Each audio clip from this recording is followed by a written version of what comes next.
La Segunda Guerra Mundial. Eventos, personajes, tecnología. Le doy la bienvenida a nuestro episodio del día de hoy. Episodio 90. La gloria y decadencia del cero japonés.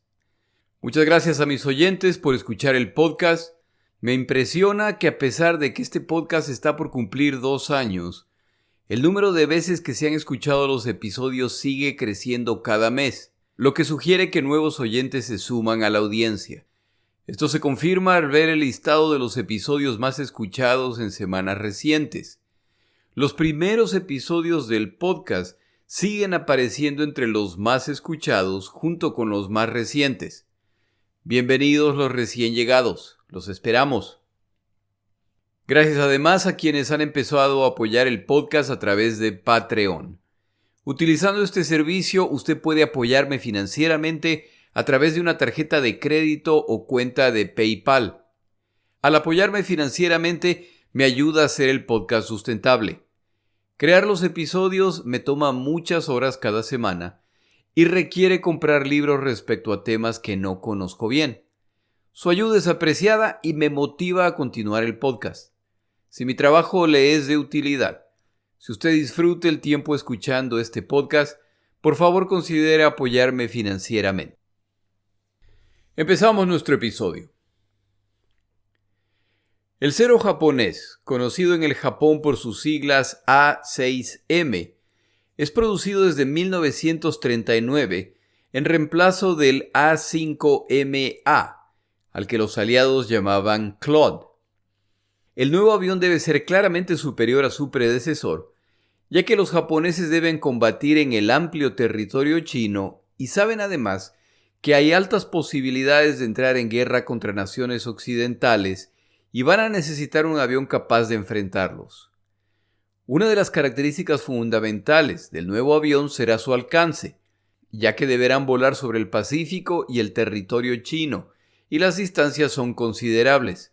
El gobierno japonés exige de los contratistas que compiten por el contrato lo siguiente. El nuevo avión será un interceptor capaz de atacar y destruir bombarderos enemigos, los que muy probablemente volarán a gran altura. Debe además servir como escolta de los bombarderos y debe por lo tanto ser superior a los interceptores enemigos. Su velocidad máxima estará sobre los 500 km por hora. Capaz de ascender a 3.000 metros en menos de 4 minutos. El alcance máximo será de hasta 10 horas de vuelo en modo ahorro de combustible. Esta solicitud es una verdadera proeza para un avión de la época. Debe ser capaz de despegar de pistas cortas, ya que el plan es que operará desde portaaviones. Como armamento, deberá tener 2 cañones de 20 milímetros más 2 ametralladoras de 7.7 milímetros. Debe ser capaz de llevar bombas.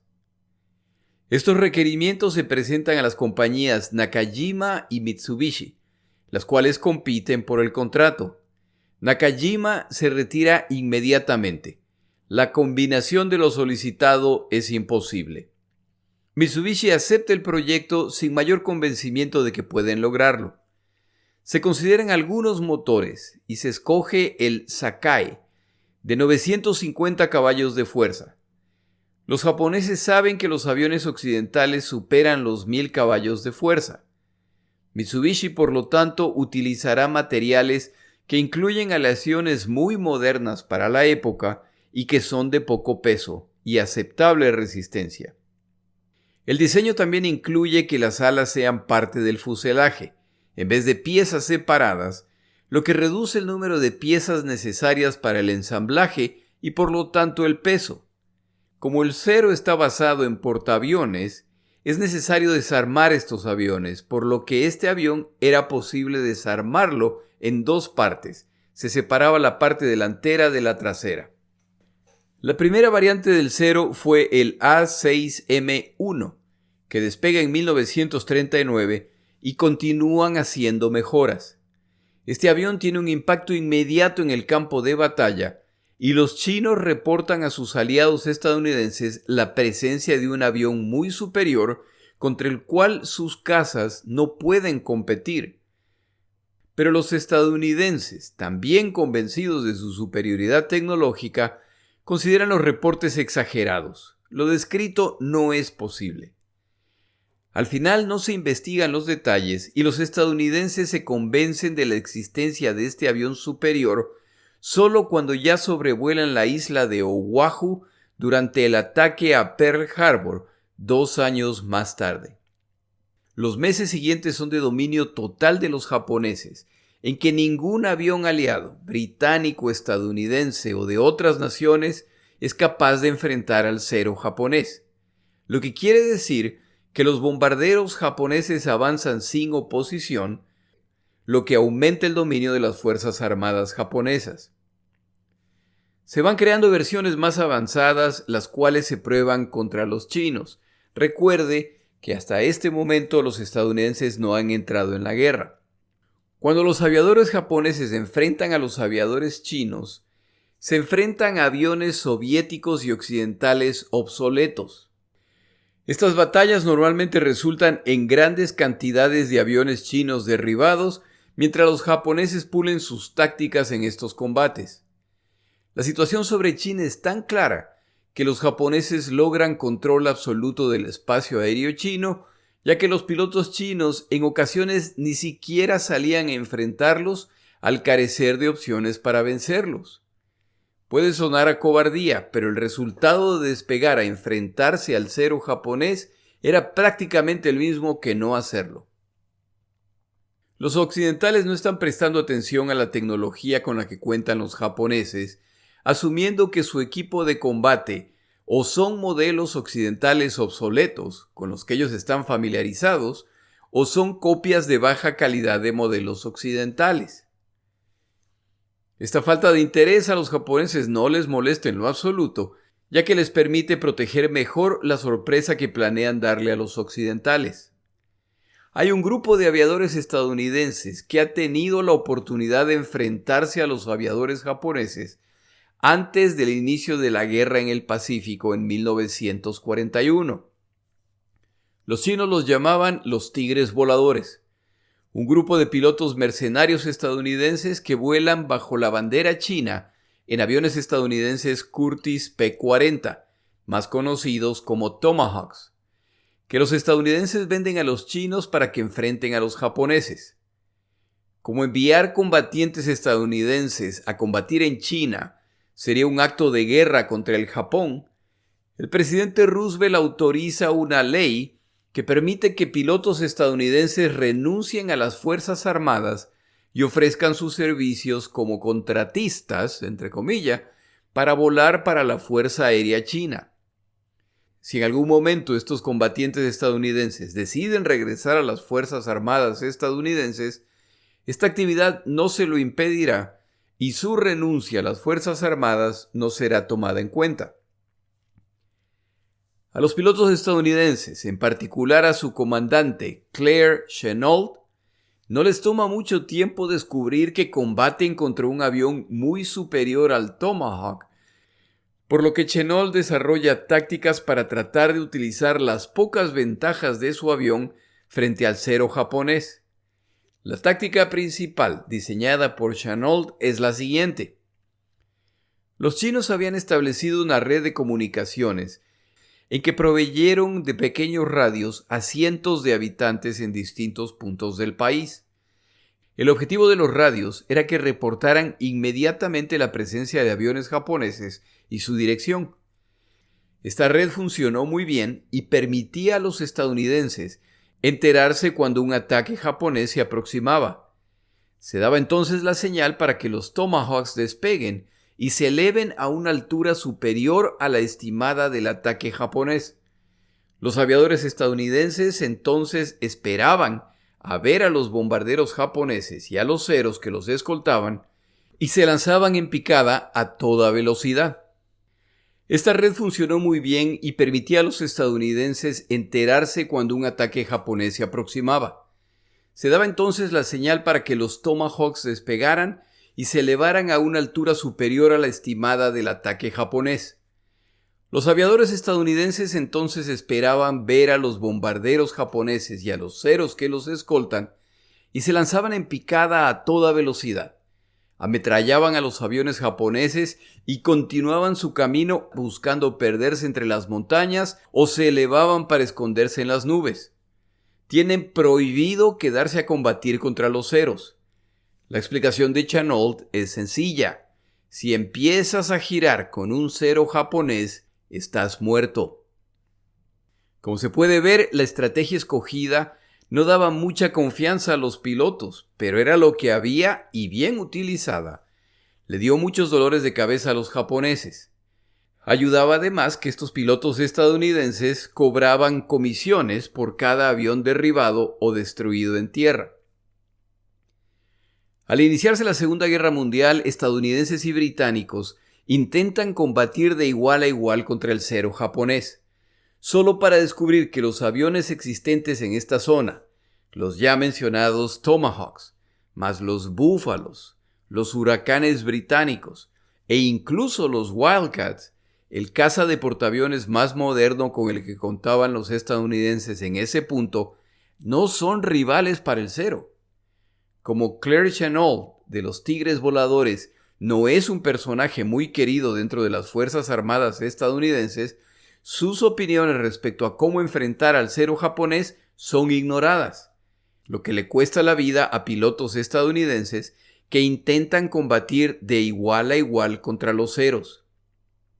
Una de las ventajas con las que cuentan los estadounidenses es el radar, el cual les avisa cuando aviones japoneses se acercan, lo que elimina parcialmente la ventaja del cero. Los pilotos de Wildcats tienen que diseñar estrategias para intentar enfrentar a los ceros. El Wildcat es más lento que el cero japonés y no puede competir en ascensos o descensos. Las únicas categorías en que superan al cero son en armamento y blindaje.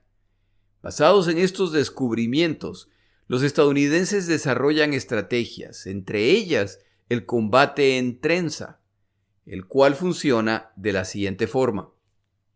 En situaciones de combate, dos Wildcats vuelan paralelamente. Si en cierto momento son amenazados por ceros, estos dos aviones empiezan a volar en un movimiento de 8. Es decir, el Wildcat a la derecha vuela hacia la izquierda y el de la izquierda hacia la derecha y se cruzan en el aire y continúan realizando estos movimientos en que cambian de lados para seguir cruzándose repetidamente. Si un cero decide atacar a uno de los Wildcats, el otro Wildcat gira entonces completando el 8 para encontrarse frente a frente con el cero atacante. Y como su armamento y blindaje es mejor, el cero es normalmente el que pierde en este encuentro. Puede ver cómo funciona esta estrategia utilizando sus manos para hacer estos movimientos, pero hágalo en privado o va a aparecer el renacimiento de Locomía. Las dos estrategias descritas son defensivas y permiten a los aviadores estadounidenses simplemente sobrevivir. Si recuerda el episodio en que se menciona al aviador japonés Saburo Sakai, él y sus compañeros realizan un largo vuelo al iniciarse el desembarco aliado en Guadalcanal en agosto de 1942, y a pesar de la distancia recorrida, del cansancio y del hecho de que solo pueden combatir por unos pocos minutos, logran derribar una gran cantidad de cazas y bombarderos ligeros aliados, a pesar de que los estadounidenses están al tanto de que el ataque se acerca. He visto varias cifras respecto al récord del cero japonés. Me parece que la acertada, basado en los comentarios que he visto, es que el cero japonés tenía un récord de 12-1.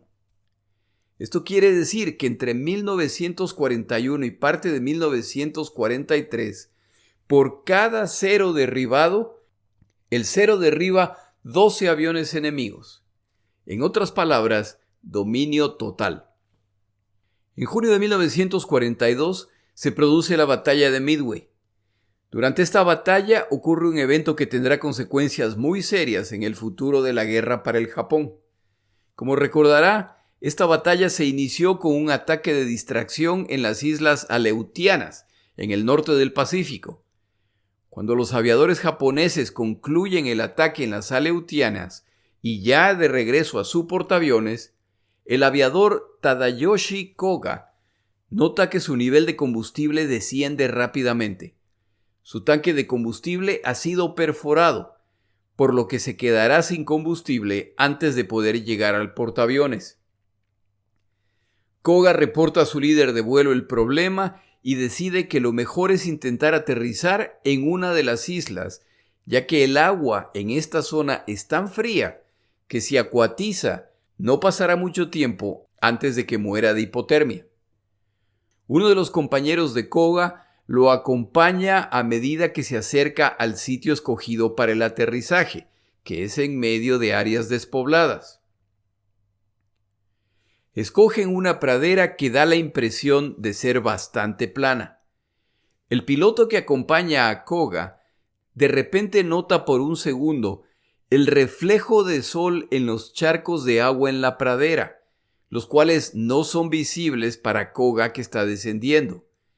Inmediatamente intenta advertir a Koga que se eleve, pero ya es muy tarde.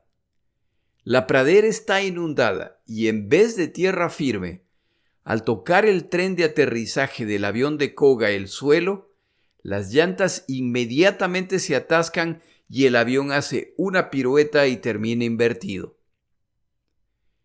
El compañero de Koga lo llama por radio, pero él no contesta. Tras un par de intentos, este piloto japonés sabe lo que tiene que hacer. Tiene órdenes de destruir cualquier cero derribado que no se haya destruido completamente. Koga sigue sin responder, y este aviador tiene que tomar una decisión considerando que su amigo podría estar simplemente inconsciente. El piloto japonés toma la decisión. Se retira sin ametrallar el avión de Koga. En los días siguientes, un submarino japonés intenta contactar a Koga, pero no recibe respuesta, por lo que al final se abandona la búsqueda. Este avión se ha estrellado en una zona abandonada lejos del área de combate. Aproximadamente un mes después de estos eventos, un avión explorador Catalina estadounidense se encuentra en una misión de reconocimiento. Durante la misión se desorientan y para cuando finalmente se ubican, se dan cuenta de que están totalmente fuera del curso que debían cubrir, por lo que no van a poder completar la misión. Deciden por lo tanto regresar a su base y lo hacen volando en línea recta, lo que los lleva sobre zonas sobre las cuales normalmente no vuelan.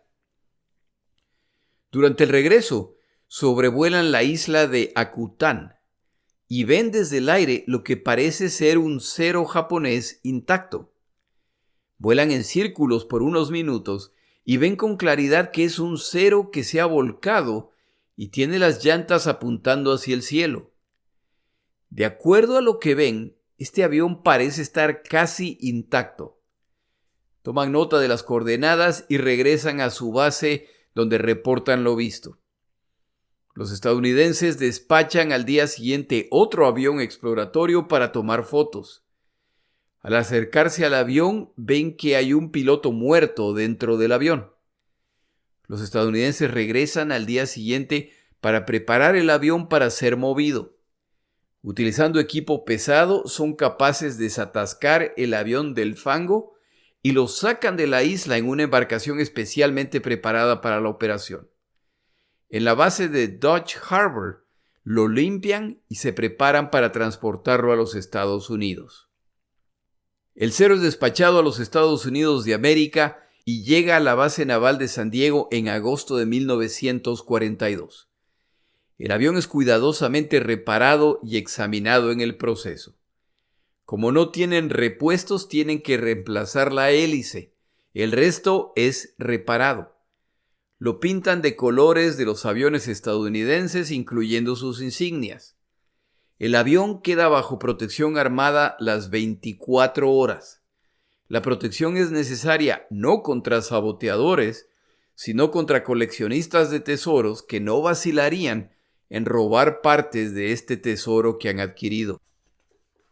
La inspección sorprende a los estadounidenses por múltiples razones. Lo primero que les llama la atención es el tamaño del motor.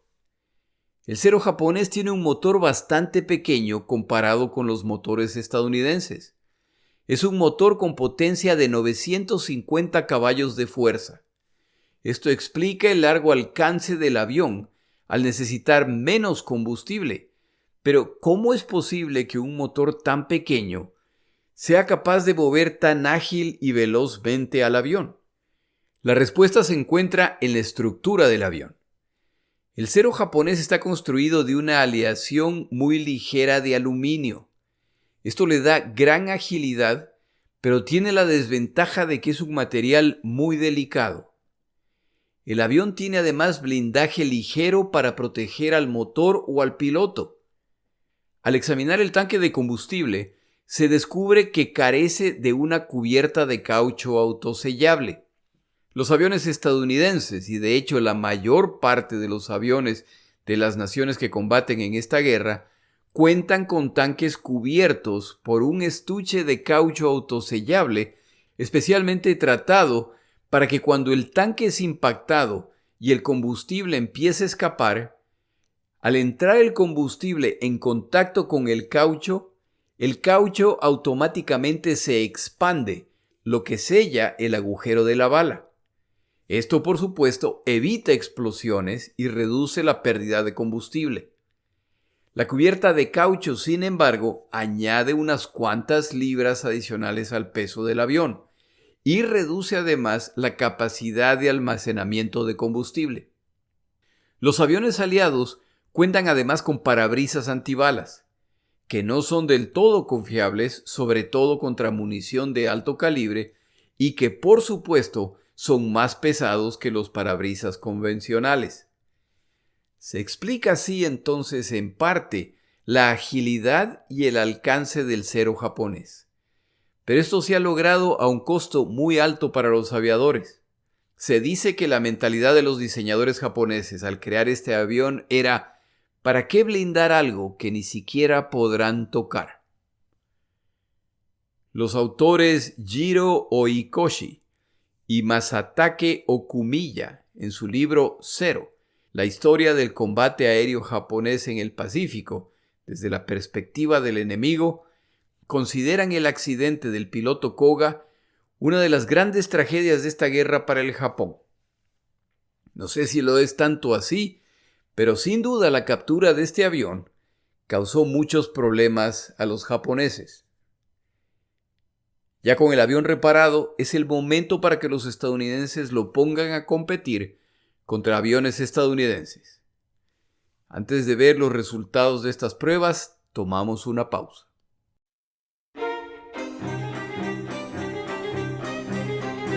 Palabras de Churchill.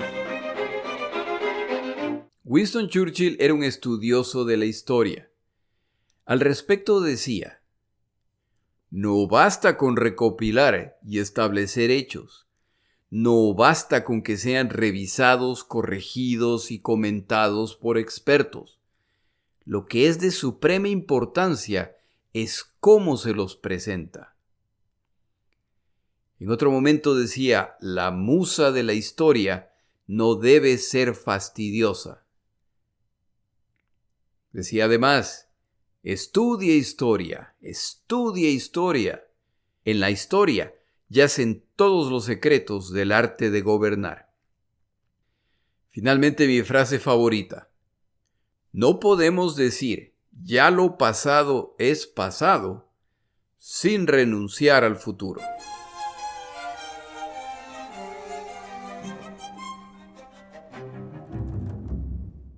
Los estadounidenses inician las pruebas para determinar la velocidad, alcance y maniobrabilidad del Zero japonés comparada con los cazas estadounidenses existentes.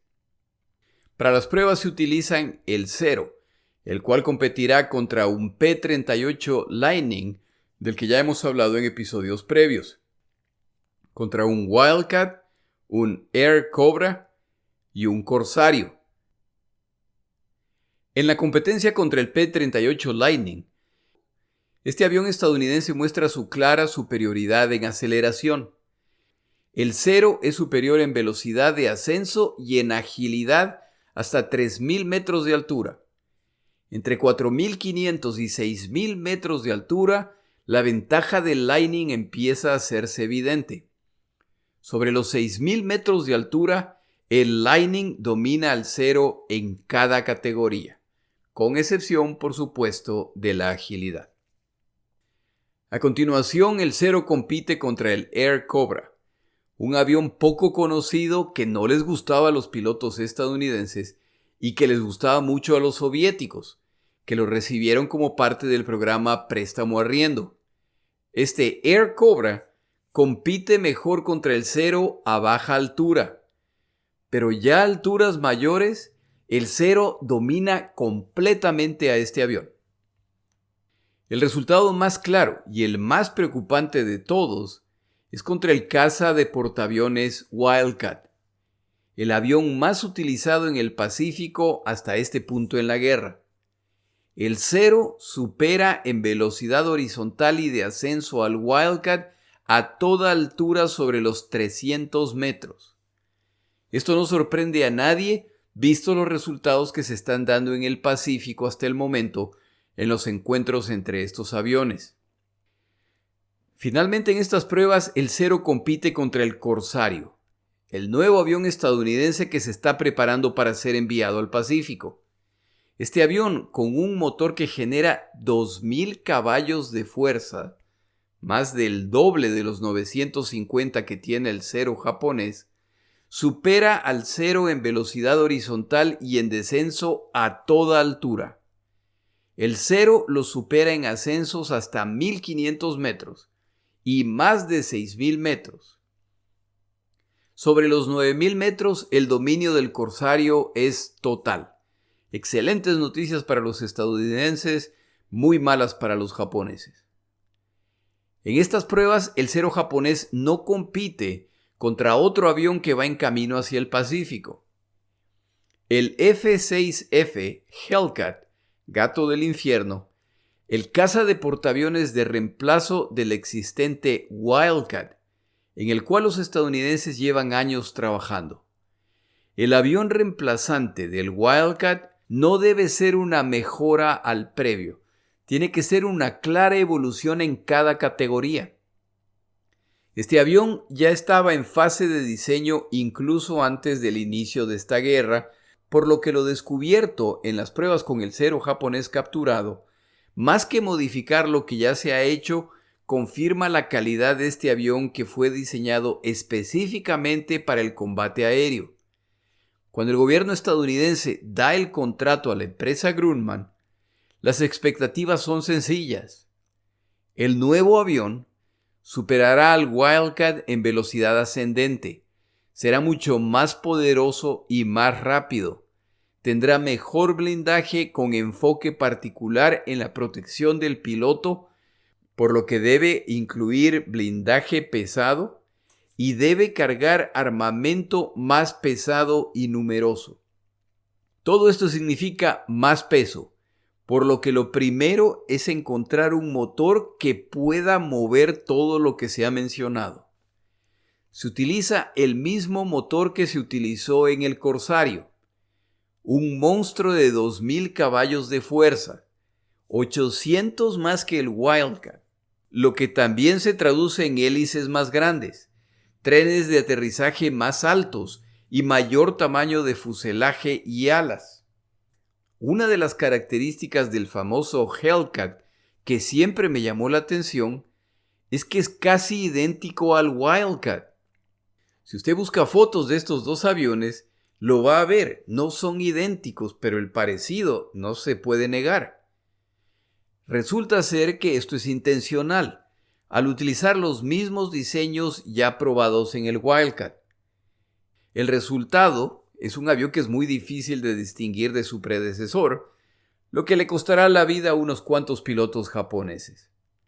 ¿Qué tan superior es el nuevo caza estadounidense Hellcat a su predecesor y al Zero japonés?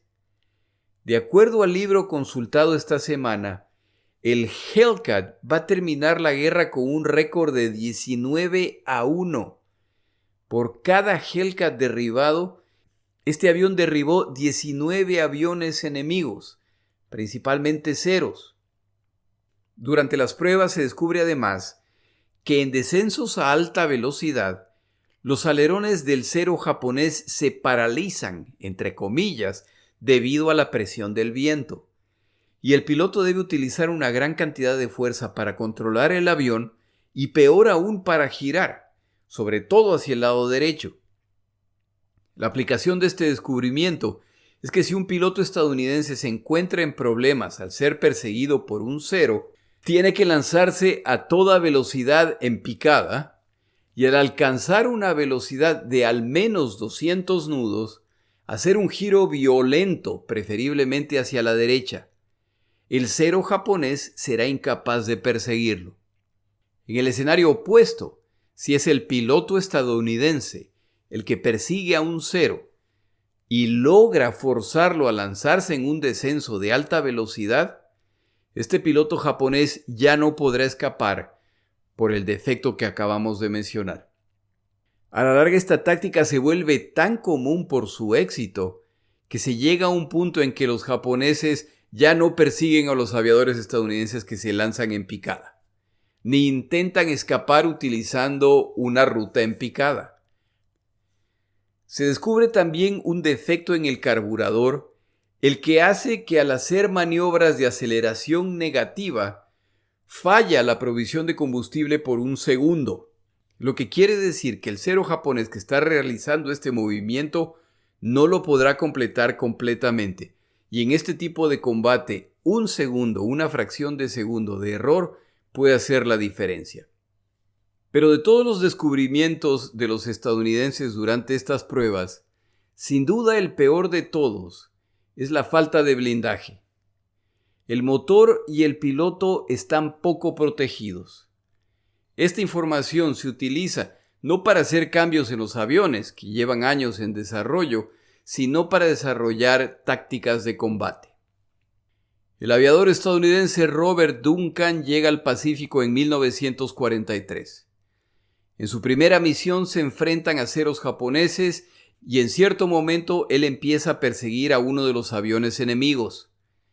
Tras unos segundos de persecución, el aviador japonés se dispara en vertical y Duncan lo persigue convencido que persigue a un piloto novato japonés que acaba de cometer el último error de su vida.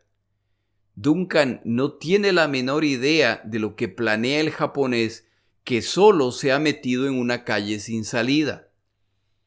Los dos aviones continúan ascendiendo y Duncan se sigue acercando al Zero, el cual empieza a perder poder. En cierto momento, el Zero queda suspendido en el aire por un segundo al perder el motor su poder y empezar a caer en caída libre. Duncan aprovecha este momento para destrozar el Zero sin la menor dificultad. Duncan se retira con la convicción de que ha enfrentado a un pobre novato. Ese no es el caso. Duncan se ha enfrentado a un as japonés que ha acumulado la mayor parte de sus victorias combatiendo contra los estadounidenses utilizando esa misma táctica. Lo que el aviador japonés no sabía era que no se estaba enfrentando a un Wildcat, el caza previo que utilizaban los estadounidenses hasta el momento, sino contra un Hellcat, el nuevo caza estadounidense. Como esta nueva generación de caza estadounidense tiene un aspecto muy similar al Wildcat, pero con un motor que casi duplica el poder de su predecesor, poco a poco los japoneses aprenden que esa estrategia tan útil hasta el momento, así como otras tantas más, ya no funcionan, y que el Zero japonés ha pasado de ser el amo del aire a ser la víctima en apenas unos pocos meses.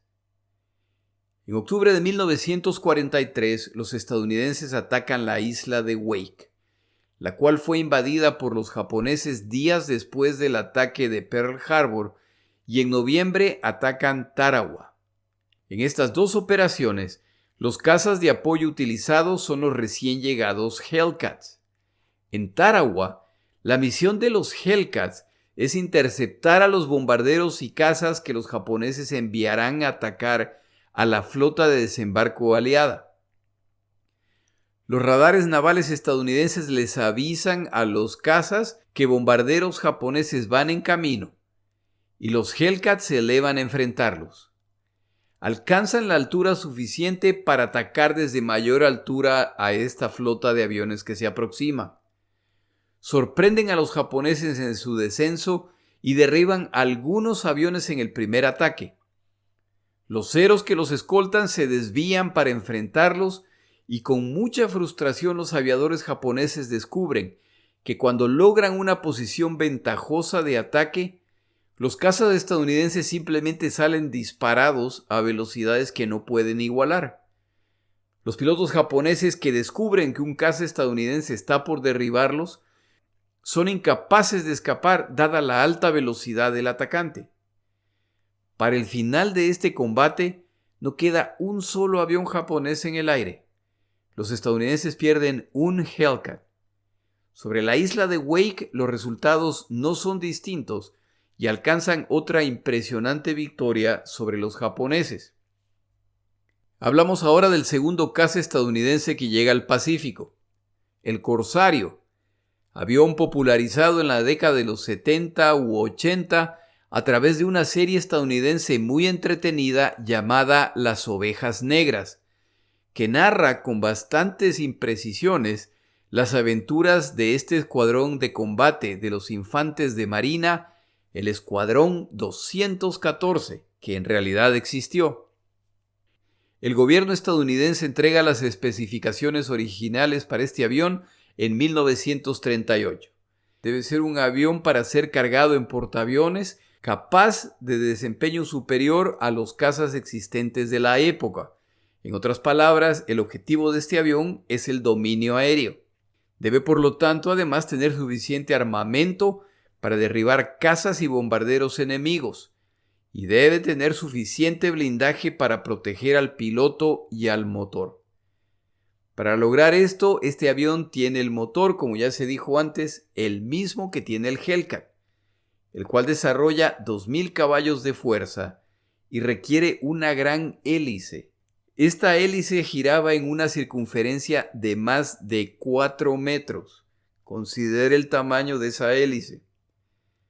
Esta hélice tan grande era necesaria para canalizar todo el poder que genera este avión. Preparando este episodio, finalmente entendí algo que siempre me había preguntado. ¿Por qué las alas del Corsario tienen la forma que tienen? La razón es que la hélice es tan grande que si las alas fueran rectas, se necesita un tren de aterrizaje tremendamente largo, y es esta la razón por lo que se les dio estas alas que son llamadas alas de gaviota invertida. Las alas, no las gaviotas.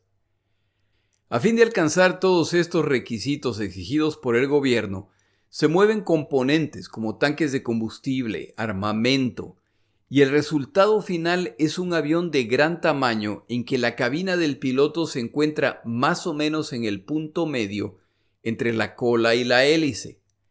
Esta posición más retrasada de la cabina y las alas anchas, más la tendencia del avión a dar brincos al aterrizar, resultan en que se considere que este avión no es ideal para aterrizajes en portaaviones, por lo que se lo asignará a servicio desde pistas en las islas, para ser utilizados por los infantes de marina, los cuales enseguida se enamoran de este avión capaz de enfrentar fácilmente al Zero japonés y capaz de aceptar una gran cantidad de daño y todavía poder volar. Este avión no carece de defectos y todo ese poder, cuando no se controla adecuadamente, los resultados eran mortales para el piloto. Un cierto número de pilotos estadounidenses murieron en el intento de aprender a volar este avión. Las primeras misiones del Corsario fueron desde Guadalcanal y no les va muy bien en sus encuentros contra los japoneses, pero poco a poco van aprendiendo la mejor forma de utilizar la velocidad de este avión y las lecciones aprendidas respecto al Zero japonés. Aunque el Corsario no alcanzó el nivel de éxito del Hellcat, mostró su superioridad sobre el ya obsoleto Zero japonés. Los pilotos japoneses ya nunca combatirán en igualdad de condiciones una vez que el reemplazo de los Wildcats por Hellcats se complete.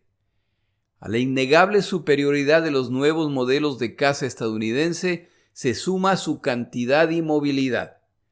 Como se mencionó en un episodio previo, los estadounidenses en este año despachan 25 portaaviones al Pacífico. Algunos de estos portaaviones ya llegan con los nuevos Hellcats. Los que no, poco a poco reemplazan los obsoletos Wildcats con los nuevos Hellcats. Por su parte, los japoneses no son capaces de reemplazar sus pérdidas a la velocidad suficiente y sus mejores pilotos siguen muriendo. La red de nuevas pistas sobre el Pacífico a medida que los estadounidenses expulsan a los japoneses de islas, combinadas con las pistas en las islas más grandes, desde las cuales podían despachar bombarderos pesados, y con los portaaviones que pueden proveer los cazas de escolta para las misiones de bombardeo, empiezan a abrumar a los japoneses al poder atacarlos en distintos puntos a la vez. Para colmo, cuando los japoneses contraatacan, son recibidos en las islas por los P-38 Lightning y los corsarios, lo que resulta también en pérdidas adicionales. La defensa aérea y naval japonesa empieza a colapsar, por lo que la alternativa que les queda es retroceder a medida que fortalecen sus posiciones en tierra para detener a los estadounidenses y causar la mayor cantidad de bajas, para ver si es posible detenerlos en algún momento en el Pacífico, antes de que logren acercarse al Japón. Este plan tiene pocas posibilidades de éxito, entre otras razones porque los submarinos estadounidenses ahora acechan a las embarcaciones que llevan provisiones al Japón, a los combatientes y a los civiles japoneses. Ya hay muchos productos a los cuales no hay acceso y empiezan los racionamientos, aún en el Japón. En el siguiente episodio vemos la historia del submarino y la campaña estadounidense de los submarinos en el Pacífico. Mi nombre es Jorge Rodríguez. Gracias por acompañarme. Para información adicional respecto a este episodio, las notas de este podcast, que incluyen la narración de este episodio, así como acceso a resúmenes, videos, documentales y materiales adicionales gratuitos disponibles en el Internet, por favor vaya a Amazon y busque el libro La Segunda Guerra Mundial, Eventos, Personajes, Tecnología. Al comprar estas notas, me ayuda y me apoya financieramente. Puede encontrar información adicional en mi página web, lasegundagm.com. Muchas gracias.